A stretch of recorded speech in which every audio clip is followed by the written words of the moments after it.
Hello YouTubers, Knife Detector here. So I wanted to share with you this little project I'm working on. In my internet travels, I found a knife lot. And again, buried in that knife lot, I tend to see things that are buried in lots that I always look out for. And I found this old Victorinox Armee Suisse. And I couldn't resist it. I had to bid on it. I made an offer, actually. The buyer took my offer. It was this guy that was in there mixed in with another 10 or so knives of different types. Colonials, Imperials, or Richard Sheffield, different others, right? That I might make videos on as well later on. Little knives, nothing big. There was a really nice Cutmaster Utica camp knife with the bail still on it, and might make a video on that one. In the process of cleaning that one up. And this thing was black and totally rusted. You couldn't really see any of the metal underneath. So I've been cleaning it up for about an hour now, and it was totally reddish brown and rust. And cleaned off the brass liners. You can see them pretty well. The nickel silver bolster was covered in some kind of a green material. I'm sorry, not bolster. The nickel silver emblem, the Swiss Army knife emblem, was covered in some kind of a greenish material. I went ahead and I used a 2000 grit sandpaper, and I was cleaning that off. And there's still a lot of rust in here. But I'm about to do something. This piece was totally broken off. So I super glued that back in, but I'm going to fill in all of these cracks that you see here with some JB Weld. I'm going to mix up some JB Weld, and I'm going to mix in also a red paint. And I'm going to fill in some of those cracks, and then I'm going to sand it smooth. And I know some of you guys are thinking, that is sacrilegious, man. How dare you touch something that's vintage and how that has gone through so many years and in its lifetime, and who it's basically a priceless object, right? It's not really that priceless, you know. These probably in a decent condition might get it for around 80 or 100, but yeah, I'm gonna keep this one. So I decided that I'm going to experiment and try and use some JB Weld and some paint with a reddish hue, reddish tint on it, and try. It's not going to be a perfect color match, but I'm going to fill in these cracks and these holes, and we're going to see what that looks like. So it's going to take about 24 hours for the JB Weld to cure, and we're going to take it from there. So before I upload this video, I will have mixed my JB Weld, put it on, and then I'm going to sand it all back to see what we have afterwards. Some of these blades, in fact most of them, do have some snap left, guys. So this is an impressive knife, real testament to Victorinox and what they can do with a Swiss Army knife, guys. So that being said, I'm going to get right to it.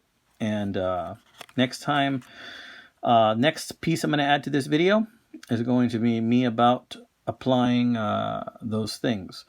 And then we're going to see what we're going to do after that. Thanks. Hey YouTubers, this is Knife Detector again.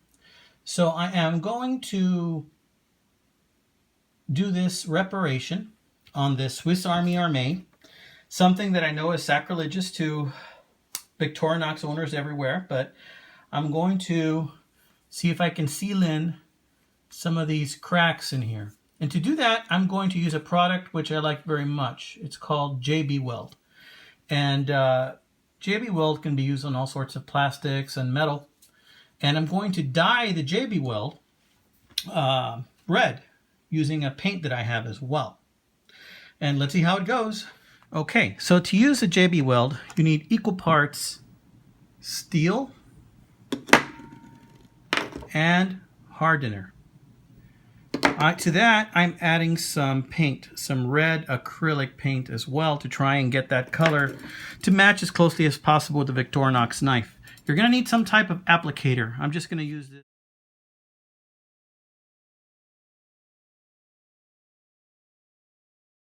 Okay guys, so here's the finished product. Forgive the shakiness as I'm holding the phone in my hand. gave the blades a sharpening, and to my surprise, man, they are sharp. And some of that old gloss came back too. As you can see there, some of the shininess and reflectiveness came back. Not bad for 110-year-old carbon steel. And that corkscrew is looking pretty good. You can see the brass liners. There's a repair I did right there. As you can see, it's not perfect. It's not a perfect color match or anything like that. But it'll get the job done. And I don't think that I'm going to be using this knife very much. I will be carrying it at times, probably, because I'm a firm believer that it shouldn't be a safe queen. And, you know, I want to thank some sites that I got some information from, because I was trying to identify this knife.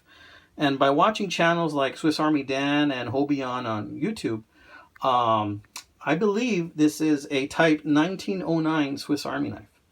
And I believe that this particular knife is a Type 1909. And if you look closely here, you can see it says Armee Suisse, and then there's the makings of a cross there, the Swiss Army cross, but you can barely see it. Very pleased with the emblem. The emblem is just in fantastic condition. It had some corrosion on it that cleaned right off. It's really nice and bright. You can see the brass liners in there too. Still some cleaning to be done. There's still some cleaning to be done on this, but it's much better than it was, I think.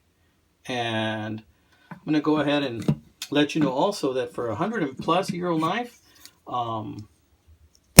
there's still snap there. Some of these blades have snap. They don't all have snap, but some of them do. That was the large blade. That's the small blade. I might have just cut myself. A repeat of what happened when I was 13. Ha ha ha, for those of you that watch my videos. Yep, I did. Check it out. Cut myself right there. It's a baby little cut.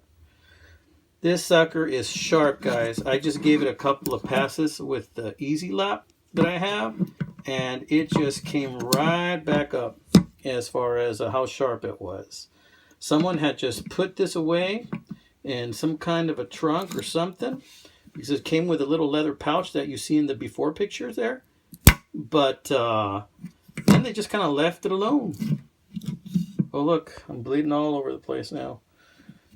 Okay, so I wanted to share this with you guys, and that's what I did. And some of you guys that are hardcore Swiss Army knife collectors, you might disagree, you might cringe when you saw me use JB Weld and try and put that on there. But like I said, this ain't gonna win no beauty contest. It's a very old knife, and I don't primarily collect these, but I've always wanted to have one to see what it was like. And because of that, you know, I'm proud of that little fix that I did, and I'm going to go ahead and put this in my safe. And but I will take it out every now and then and use it, because it is a very usable knife, and these were made to be tools for people to use. So because of that, I'm going to go ahead and use this knife. It's a good sturdy knife, guys. I even dropped it once already, and it didn't cause any more damage. I just cannot believe in what good a shape this is in. But I'm going to go ahead and put a little Neosporin on that. So I wanted to share this with you guys. Thanks a lot for watching. And respect these knives, guys, because they are sharp. They are sharp. These Swiss Army knives, they don't play. So until then, this is Knife Detector saying stay sharp, guys. God bless you and your family. If you like my videos, please like and subscribe. Thanks.